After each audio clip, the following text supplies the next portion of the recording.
buggers. Maybe we are poor. Coolies, trolley pullers, but we are not buggers. You enjoy this status in life because of our certain blood. Let it be the last time. If you dare to say that word once more, or I will pull out your bloody tongue.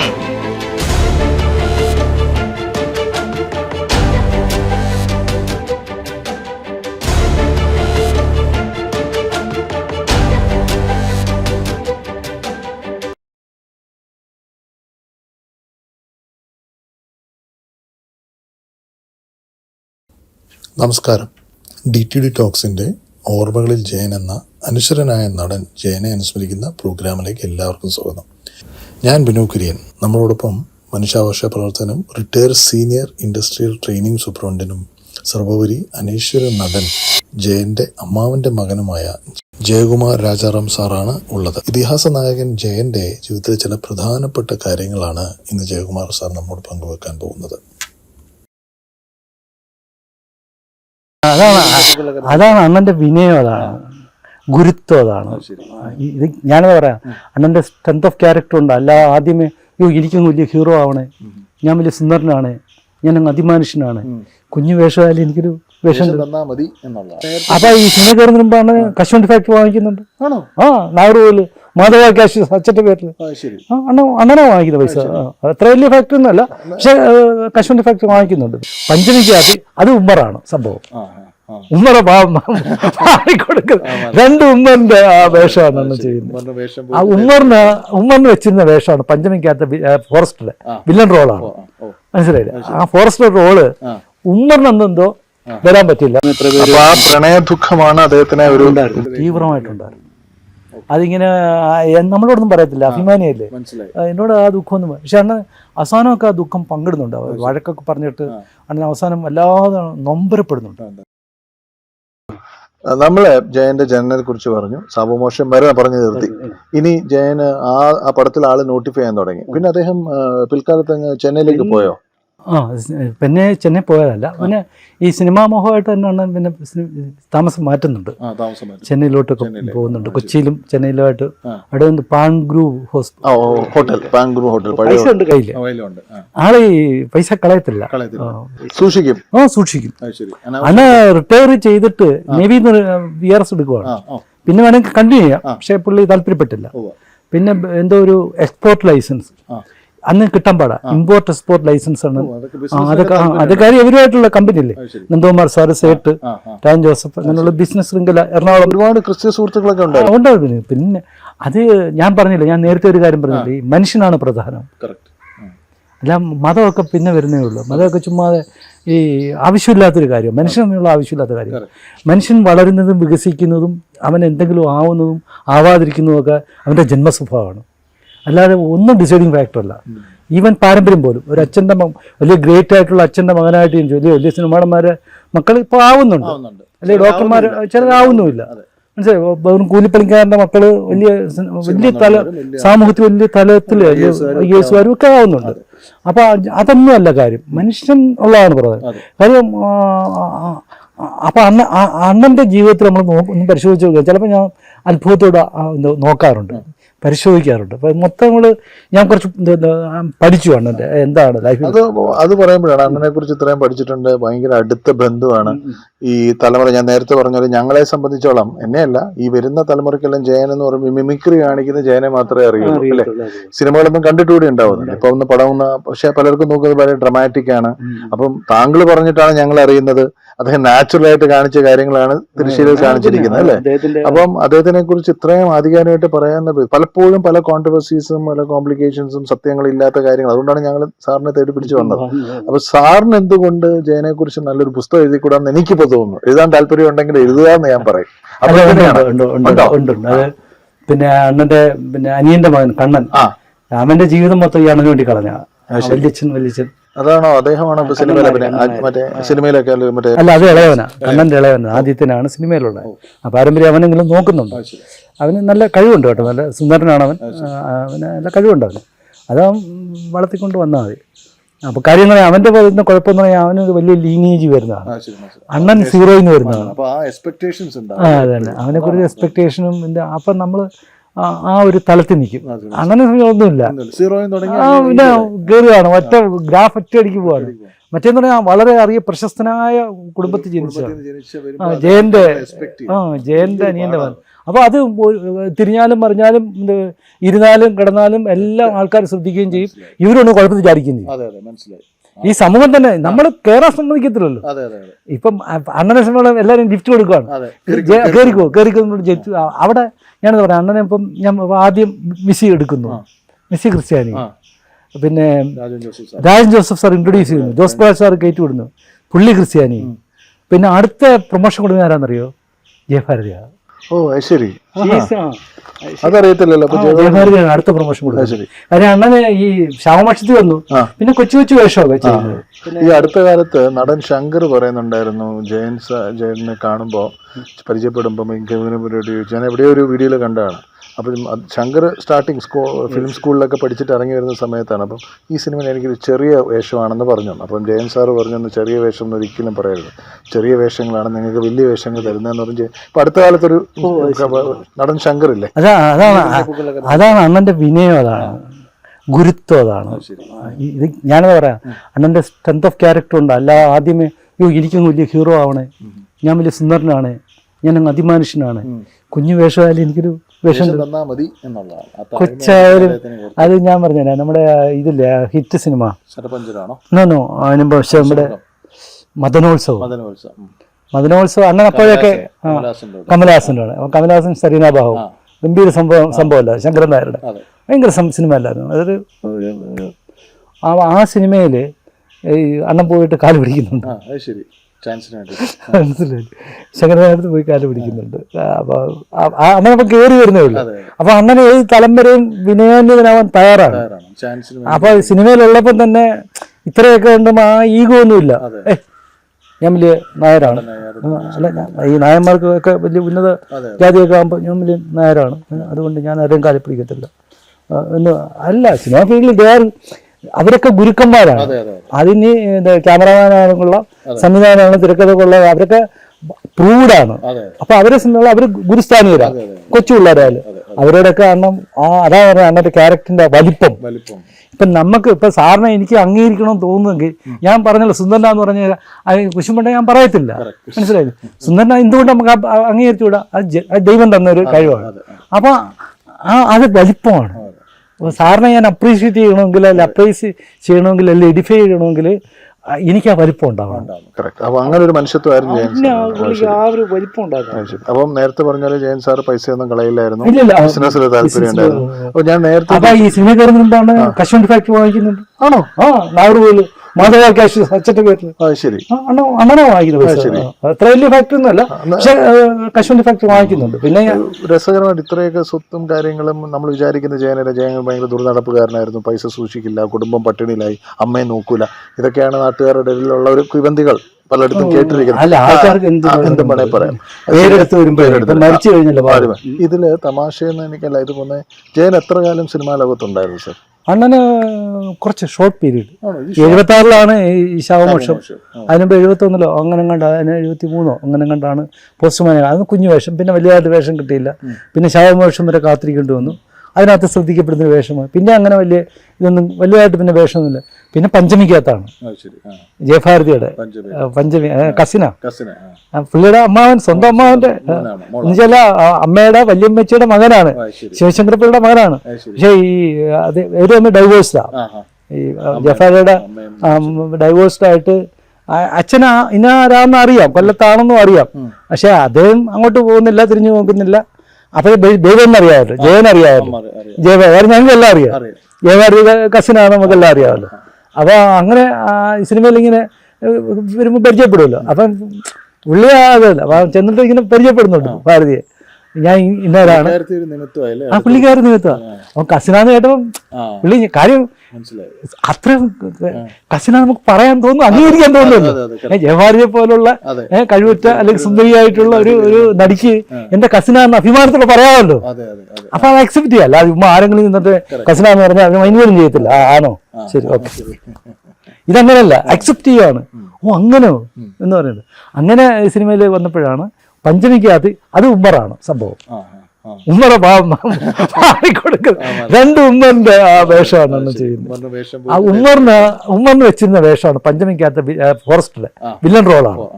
മനസ്സിലായില്ലേ? ആ forester role ഉമ്മറിനെന്തോ വരാൻ പറ്റില്ല. അപ്പൊ പുള്ളിയുടെ തിരക്ക് കാരണം, schedule കാരണം. അന്നൊക്കെ അവരൊക്കെ ഭയങ്കര തിരക്കുള്ള നടന്മാരാണ്. വരാൻ പറ്റാത്തത് കൊണ്ട് ഉമ്മറിന് പോരായിട്ട് ആരെങ്കിലും, അവർ പലരും ഇങ്ങനെ ആലോചിക്കുകയാണ്. അപ്പം ഹരിഹരനാന്ന് തോന്നുന്നു അല്ലേ, ഹരിഹരനാഥിന്റെ സംവിധായകൻ പഞ്ചമയുടെ. അത് ജയഫാലിയുടെ ഹരിപ്പോത്തനാണ് നിർമ്മാതാവ്, ഭർത്താവിൻ്റെ സിനിമയാണ്. അപ്പോൾ ഭാരതി പറയുന്നത് അങ്ങനെയാണ്, ഒരു കാര്യം ചെയ്യും, എൻ്റെ കസിനുണ്ട് കൃഷ്ണൻ നായർ, പുതിയ നടനാണ്, നമുക്ക് അദ്ദേഹത്തെ ഒന്ന് നോക്കാം എന്ന് പറഞ്ഞപ്പോൾ ഭാരതി പറയുകയല്ലേ. അപ്പോൾ അത്ര അങ്ങോട്ട് ഇവർക്ക് ആർക്കും അങ്ങോട്ട് സൂചിച്ചിട്ടില്ല, ആർക്കും സൂചിച്ചില്ല. ഹരിഹരനും സൂചിച്ചില്ല, ഹരിപ്പോത്തനും സൂചിച്ചില്ല. അപ്പോൾ അത്രയൊക്കെ അവർക്ക് പുതിയ ആളൊക്കെ വന്ന് ഉമ്മർ ചെയ്യേണ്ട കഥാപാത്രം അതാണ്. ഉമ്മറിനെ പോലെ ആൾ ചെയ്യുന്നത് പുതിയൊരു നടൻ ചെയ്യുന്ന നോ അല്ല. ആദ്യം ഒരു നോ പറഞ്ഞു, വരട്ടെ. ഇപ്പോൾ ഭാരതി പറഞ്ഞ പുള്ളി വരട്ടെ, നമുക്ക് വോയിസോ എന്തോ ടെസ്റ്റൊക്കെ ചെയ്ത് നോക്കിയിട്ട് ഓക്കെ ആണെങ്കിൽ നമുക്ക് എടുക്കാം. പക്ഷെ ഭാരതിക്ക് വലിയ താല്പര്യമുണ്ട്. അപ്പോൾ അതിനുമ്പ് അവർ പരിചയപ്പെടുന്നത് ഈ ഭാരതിയെ കൊണ്ടുവന്നിട്ട് അച്ഛനെ കാണിച്ചു കൊടുക്കുകയൊക്കെ ചെയ്തു. ശങ്കരപ്പിള്ളമ്മനെ കാണിച്ചു കൊടുക്കുകയും അങ്ങനെ ഒരു ബന്ധമുണ്ട്. അപ്പോൾ അത് വന്നു കഴിഞ്ഞപ്പോൾ ടേക്ക് എടുത്തപ്പോൾ ശബ്ദവും എല്ലാം നോക്കിയപ്പോൾ ഓക്കെ തന്നെ പുള്ളി പ്രൂവണാണ്. കുറച്ചൊക്കെ അഭിനയിച്ചിട്ടുണ്ട്, നന്ദിതാവാസിൻ്റെ ഭർത്താവായിട്ട് ചെറിയ റോളാൽ കൊണ്ട് കുറച്ച് സിനിമയൊക്കെ ചെയ്തിട്ടുണ്ട്. അപ്പോൾ അതിനകത്ത് വെച്ചങ്ങ് കലക്കുക. അതിനകത്ത് പക്ഷേ രണ്ടാമത് എഴുതി കാണിക്കുന്നുണ്ട്. എനിക്കിപ്പോഴും ആ സിനിമ ഓർമ്മയുണ്ട്. ഈ അണ്ണൻ അഭിനയിക്കുന്നുണ്ട്, ഞാനത് കാണുന്നുണ്ട്. അല്ല അണ്ണൻ്റെ സിനിമയൊക്കെ എല്ലാമൊന്നുമില്ല, പക്ഷെ കാണുന്നുണ്ട്. അപ്പോൾ അതിനകത്ത് ഞങ്ങൾ അവതരിപ്പിക്കുന്ന പുതുമുഖ നടൻ ആഫ്രോ എനിക്ക് പുതുമുഖ നടൻ ജയൻ എന്ന് എഴുതി പ്രത്യേകം കാണിക്കുന്നുണ്ട്. അങ്ങനെയാണ് ആ ഒരു ഫോക്കസ് വരുന്നത്. അപ്പോൾ അവിടെ പിന്നെ വരുന്നത് പിന്നെ അടുത്ത ബ്രേക്ക് ശരവഞ്ചരം, പിന്നെ വില്ലനായ നായകൻ. മനസ്സിലായില്ല? അത് അങ്ങനെ 3. പിന്നെ ശരവഞ്ചനം കഴിഞ്ഞതിന് ശേഷം പിന്നെ തിരിഞ്ഞു നോക്കിയിട്ടില്ല. പുഷ്കരകാലമായിരുന്നു ഏറ്റവും കൂടുതൽ സിനിമ ഉണ്ട്. എനിക്ക് 50ഓളം സിനിമകൾ ആ ഒരു വർഷം, 79-80 ഒരുപാട് സിനിമ വന്നില്ലേ. കഴുകൻ, നായാട്ട്, കരിമ്പന. അണ്ണനെ ഇല്ല, അണ്ണൻ കൂടെ വരും. പക്ഷെ അണ്ണൻ വരുമ്പോഴും അതൊക്കെ ഷൂട്ട് നടന്നുകൊണ്ടിരിക്കുകയല്ല. അണ്ണൻ വരുമ്പോഴും റിലീസാവുന്നതൊക്കെ ഫണ്ട് എടുത്തതല്ല, ഇതിനൊക്കെ ഷൂട്ട് നടന്നുകൊണ്ടിരിക്കുന്നല്ല. അപ്പൊ തിരക്കിലാണ്. സിനിമയ്ക്കിടയിൽ സുഹൃത്തുക്കളുണ്ടായിരുന്നു അദ്ദേഹത്തിന്, പുറത്തെ ഒരുപാട് സുഹൃത്തുക്കളുടെ കാര്യം അദ്ദേഹം പറഞ്ഞു. സിനിമയില് അതെ, ഈ അപ്പച്ചി ഒരിക്കലും ഇങ്ങനെ അണ്ണൻ വന്നപ്പോഴേ, ഇപ്പം ഞാനൊന്ന് കൊച്ചാണല്ലോ, അപ്പം അണ്ണൻ്റെ അത്രയും ഹൈറ്റ് ഒന്നുമില്ല, ചെറുങ്ങനെ മുടിയൊക്കെ വളർത്തി, ഒരു താടിയൊക്കെ വളർത്തി, ഇങ്ങനെയൊക്കെ ചിലപ്പം കാവ്യ മുണ്ടുമൊക്കെ എടുത്ത് ഇങ്ങനെ ഇരിക്കും. വഴക്ക് പറയും, എന്തുവാ സന്യസിക്കാൻ പോകാന്ന്, മാമനത് കാണുന്നില്ലേ ചോദിക്കുകയാണ്. അപ്പം അവിടെ വരുമ്പോൾ സ്ട്രിക്റ്റ് ആണ്. അണ്ണൻ കൂടെ വരും, മനസ്സിലായില്ലേ? കൂടെ വന്നു കഴിഞ്ഞാൽ നീ പഠിക്കാനുള്ള പഠിച്ചോണം കേട്ടോ. അപ്പോൾ അണ്ണനെ കൂടുതൽ നീ അങ്ങനെയൊന്നും പൈസ തന്നിട്ടുണ്ട്, വീട്ടിലെ കാര്യത്തിന് വേണ്ടിയിട്ട് പൈസ തന്നിട്ടുണ്ട്. അത് ഓരോന്ന് ഏൽപ്പിക്കും. ഒരു പ്രാവശ്യം പിന്നെ ഏൽപ്പിച്ച പൈസ, പക്ഷെ പൈസ തന്നാൽ എന്താ തൊട്ട് പറയാ, അമ്മ വന്നങ്ങ് വാങ്ങിച്ചോണ്ട് ആർക്ക് ഇളയ മോന് വേണ്ടി. അപ്പച്ചി അതായത് എൻ്റെ അച്ഛൻ്റെ സ്വഭാവമായാലും അപ്പച്ചിയുടെ സ്വഭാവമായാലും ഇവർക്കൊക്കെ ചില എന്താണ് ഈ എന്താ നമ്മൾ പറയുക അതിന്, അത് നമ്മൾ ഈ ജീവിക്കണ്ടേ, ഇവരൊക്കെ ജീവിക്കാൻ മറന്നു പോയവരാ. എൻ്റെ അച്ഛനൊരു കാറ് വാങ്ങിച്ചില്ല. എൻ്റെ അച്ഛൻ ഡോക്ടറാണ്, 7 ഏക്കർ ഭൂമി ഉണ്ടായിരുന്നു, 10,000 തേങ്ങ അടത്താനുണ്ടായിരുന്നു. എന്നാലും അച്ഛനൊരു കാറ് വാങ്ങി. അച്ഛൻ അന്നൊരു കൊല്ലി സൈക്കിളിൽ നടക്കും. അണ്ണമായി പിന്നെ അതാണ് ജയൻ. കാര്യം എന്താ, അണ്ണൻ്റെ കമ്പനി മൊത്തം അങ്ങനെയാണ്, എല്ലാം റോയൽ കമ്പനിയല്ലേ. നന്ദിദാസ്, ഞാൻ പറഞ്ഞ നന്ദകുമാർ സാറ്, രാജൻ ജോസഫ്, ആ സേട്ട്, ഇവിടെ ബാബു മലയാളി, എല്ലാം വലിയ ആൾക്കാരല്ലേ. ഈ പക്ഷെ ബൈക്ക് വാങ്ങിച്ചു കൊടുക്കുന്നത് ഞാൻ കേട്ടിട്ടുണ്ട്, അത് അപ്പച്ചനെ പറഞ്ഞിട്ടുണ്ട്. ഈ ബാബു മലയാളിയാണ്. അന്നാണ് അത്ര സമ്പന്നമല്ല. ബാബു മലയാളിയുടെ നല്ല സൗഹൃദമായിരുന്നു. നല്ല സൗഹൃദം, അവര് ആത്മാവും പരമാത്മാവുമായിരുന്നു.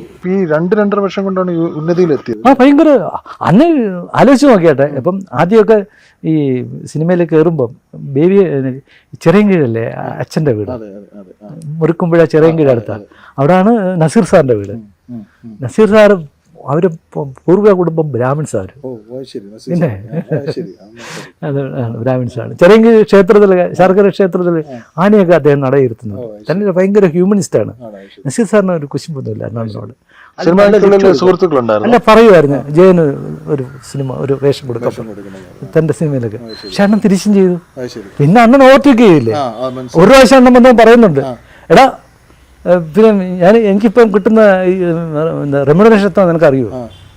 അപ്പം ഞാൻ വിചാരിക്കും പിന്നെ നിനക്ക് നമുക്ക് അന്നത്തെ മനോഭാവം, ഓ ഇങ്ങനെ സിനിമകൾ, ഓ സിനിമ എടാ 75,000 രൂപ എൻ്റെ ലാസ്റ്റ് സിനിമയിൽ. അണ്ണനിപ്പം കോൺട്രാക്ട് സൈൻ ചെയ്യുന്ന 75,000-നാണ്. അന്ന് ഇറ്റ് ഈസ് അൺഇമാജിനബിൾ. ഞാൻ സർവീസിൽ 84 കയറുന്നത് 330 രൂപ ബേസിക്കിലാണ്. See the difference. വേറെ എവിടെയെങ്കിലും സ്വത്തൊക്കെ വാങ്ങിച്ചിട്ടുണ്ടോ? അല്ല, പണം ഉണ്ടായിരുന്നു, പണം അവൻ സൂക്ഷിച്ചിരുന്നു. ആരെങ്കിലും മറ്റുള്ളവരുടെ കയ്യിൽ സുഹൃത്തുക്കൾക്ക് മരിച്ചപ്പോൾ ഞാൻ ഇടയ്ക്ക് വെച്ച് പറഞ്ഞില്ലേ, നസീർ സാറ് 25,000 കൊണ്ട് കൊടുക്കുന്നു. ഷീല സംഘർഷം ഇതൊരു സിനിമ എടുക്കാൻ അണ്ണൻ പാർട്ട്ണറായിരുന്നു, സുമാരൻ ഒരു 4 പേരെന്തോ ചേർന്നു, ആ പൈസ കൊണ്ടു കൊടുക്കുന്നുണ്ട്. ആരിഫ ഹസൻ, ആരിഫ എന്റർപ്രൈസ് ഹസൻ കൊണ്ടുവന്നിട്ട് 25,000 കൊടുക്കുന്നു. അപ്പൊ അവരെല്ലാം കൊടുക്കാനുള്ള ഏൽപ്പിച്ചുള്ള സത്യമുള്ള ആൾക്കാരൊക്കെ കൊണ്ടുപോകുന്നു. പിന്നെ അവരൊക്കെ ഏൽപ്പിച്ചില്ല, ആരും അറിയാൻ പോകും. പക്ഷെ അന്ന് അതെ സിനിമ കയറിയപ്പോൾ വിറ്റു. കാറൊക്കെ എടുക്കുന്നുണ്ട്. ആദ്യം കാർ എടുക്കുന്നു, പിന്നെ അനിയന് കാർ വാങ്ങിച്ചു കൊടുക്കുന്നു. അനിയന് ജീവനായിരുന്നു. തമിഴ്നാടൊക്കെ എന്തെങ്കിലും സ്ഥലങ്ങളൊക്കെ ഉണ്ടായിരുന്നാണോ? അല്ലേ? ഇല്ല ഇല്ല, അണ്ണൻ അങ്ങനൊന്നുമില്ല. ഒരു അന്തസ്സായിട്ട് ജീവിക്കുക, റോയലായിട്ട് ജീവിക്കുക. ആ ചെറുപ്പത്തിലെ തന്നെ ഈ പട്ടാളക്കാരനായിട്ട് വരുമ്പം തന്നെ ഈ ബുള്ളറ്റിലൊക്കെ വരത്തില്ല. ഞാൻ ആ കൊച്ചുനാളൊക്കെ എനിക്കറിയാം, വരുന്ന വരവെന്നൊക്കെ പറഞ്ഞാൽ ഞാൻ പറഞ്ഞു അതൊരു വരവ് തന്നെയാണ്. സാറേ ഇത്രയും ഉന്നതിയിലിരുന്നു, നല്ല ഭയങ്കര വളരെ കോണ്ടാക്ട്സ് ഉണ്ട്, സാമ്പത്തികമായിട്ട് ഓക്കെ. അപ്പോൾ നമ്മൾ വിചാരിച്ച കോൺട്രവേഴ്സി ഒക്കെ കുറേയൊക്കെ മാറി കിട്ടി. എന്നാലും എന്തുകൊണ്ട് ഇദ്ദേഹം കല്യാണം കഴിച്ചില്ല? നല്ല ബന്ധുക്കൾ ഞാൻ നേരത്തെ പറഞ്ഞില്ലേ, ഇത് ഈ വീട്ടിലെ അവർ കുറച്ച് യാഥാസ്ഥികരാണ്. അപ്പച്ചിയൊക്കെ എന്ന് പറഞ്ഞാൽ അണ്ണൻ ഇത്രയും ഉയർന്നു, ഇത്രയും ലോകം അറിയപ്പെടുന്നു. അണ്ണൻ തന്നെ പറയുന്നു, എൻ്റെ അടുത്ത ദിവസം വന്ന് പരിഭവപ്പെടുന്നുണ്ട്, അല്ല ഞാൻ ആരാന്നറിയോ, ഞാനിന്ന് അറിയപ്പെടുന്നൊരു സിനി സ്റ്റാറാണ്. ഈ സിനി സ്റ്റാർ എന്നുള്ള പേര് അണ്ണൻ പറഞ്ഞാൽ ഞാൻ കേൾക്കുന്നു.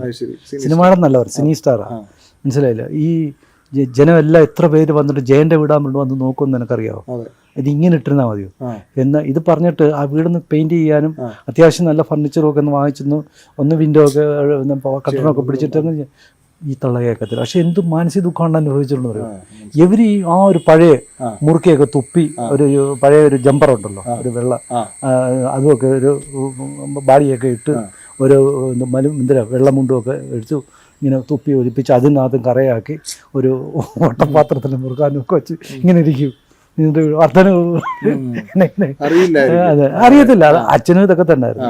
ഇവരെയൊക്കെ നേച്ചറലാണ് ഞങ്ങള്. അല്ലാതെ അവര് അവൻ സിനിമ അതിന് എന്താ വേണം, ഞാൻ അപ്പച്ചയുടെ വർത്താനോ അയാൾ വലിയ ആളാണെങ്കിൽ ഇപ്പഴല്ലേ സിനിമ അപ്പൊ ഞാൻ പറയും അപ്പച്ചി ഇങ്ങനെ അണ്ണൻ പറഞ്ഞു, അത് നിനക്കെന്താ വേണടാ, എടാ അവൻ ഭാരതിയുടെയും ആവുന്ന മോൻ അവനങ്ങനെ നിന്നാ മതി, അവൻ ഇഷ്ടമുണ്ട് ഇങ്ങോട്ട് വന്നാൽ മതി, വരാതിരുന്ന കുത്തിയിരുന്ന് കരയുന്നതാണ്. എടാ അവൻ വന്നില്ലല്ലോ എന്ന് പരിഭവപ്പെടുകയും ചെയ്യും.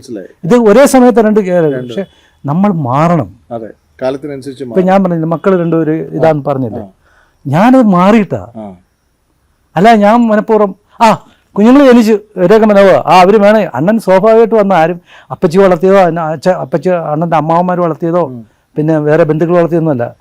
ഞാൻ പറയുന്നത് നേരത്തെ പറഞ്ഞ മനുഷ്യന് കാര്യം അന്ന് അംഗീകാരമുള്ളവർക്ക് ഇത് മറ്റു ചിന്തകൾ. അതിനകത്ത് ക്രിസ്ത്യൻസിനാണ് വലിയൊരു പ്രാധാന്യമുള്ളത്. ഞാൻ പറഞ്ഞില്ല. അപ്പം രാജേന്ദ്ര പിന്നെ അടുത്ത ഇങ്ങനെ ജയഭാരതി അരിപ്പോത്തിന്റെ പടം മനസ്സിലായില്ലേ. അപ്പൊ അതിനൊക്കെ അവര് കാരണഭൂതരായിരുന്നു. അപ്പൊ നേരത്തെ ചോദിച്ച ചോദ്യം അതുമായിട്ട് കണക്ട് ചെയ്ത. എന്നിട്ട് അണ്ണൻ ഇഷ്ടപ്പെട്ട ഒരാളുണ്ട്. ഞാൻ എന്ന് പറഞ്ഞല്ലോ ഈ പെണ്ണുങ്ങളെ അണ്ണന് ഇഷ്ടമായിരുന്നു, അല്ലെ അണ്ണനെ പെണ്ണുങ്ങളെ ഇഷ്ടമായിരുന്നു. അവരെ നിലവാരം എന്ന് പറഞ്ഞാൽ വളരെ ഉയർന്ന നിലവാരത്തിലുള്ളവരാണ്. അത് ആരാവും ചോദിക്കേണ്ട.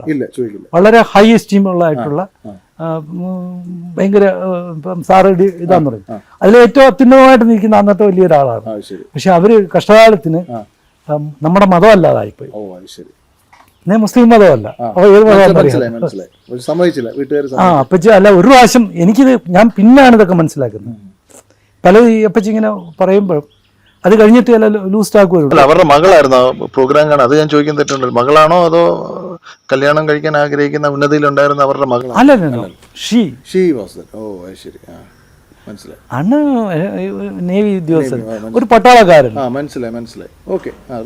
അതിൽ ആ കല്യാണം നിങ്ങൾ വീട്ടുകാരൊന്നും പറയല്ലേ. അപ്പം അത് അല്ല, ചിലപ്പോ അമ്മ അച്ഛനെ അല്ലെങ്കിൽ ബന്ധുക്കളാരും സമ്മതിക്കത്തില്ല, ഉണ്ടാകത്തില്ല. അന്ന് വലിയ അപരാധം ചെയ്യുന്നോണോ വലിയ അതാ ഞാൻ പറഞ്ഞത്. ഈ പിന്നെ നായർ കുടുംബം എന്തോന്നു നായന്മാരാണോ പിന്നെ നായന്മാരെല്ലാം നടക്കുന്നത്, അതൊന്നുമല്ല. മനുഷ്യന്മാർക്ക് കഴിവുണ്ടെങ്കിൽ ആര് വേണമെങ്കിലും, നമുക്ക് കഴിവുണ്ടോ, നമ്മളെ കൊണ്ട് സമൂഹത്തിന് ഗുണമുണ്ടോ, നമ്മളെ ആര് വേണമെങ്കിലും കഴിവനുസരിച്ച് ലിഫ്റ്റ് ചെയ്യും. എത്ര പേര് സയന്റിസ്റ്റുകളാവുന്നു, എത്ര പേര് ചിത്രകാരന്മാരാവുന്നു, എത്ര പേര് ആ പ്രണയ ദുഃഖമാണ് അദ്ദേഹത്തിനെ ഒരു തീവ്രമായിട്ടുണ്ടായിരുന്നു. അതിങ്ങനെ നമ്മളോടൊന്നും പറയത്തില്ല, അഭിമാനിയല്ലേ, എന്നോട് ആ ദുഃഖമൊന്നും. പക്ഷെ അന്ന് അവസാനമൊക്കെ ആ ദുഃഖം പങ്കിടുന്നുണ്ട്, വഴക്കൊക്കെ പറഞ്ഞിട്ട് അന്ന് അവസാനം വല്ലാതെ നൊമ്പരപ്പെടുന്നുണ്ട്. ഒരു കുടുംബസ്നേഹിയായിരുന്നു അദ്ദേഹം. അതാണ് ഹോംലിമാന. ഈ അമ്മയും അനിയനെയും വിട്ടെണ്ണം നിൽക്കത്തില്ല.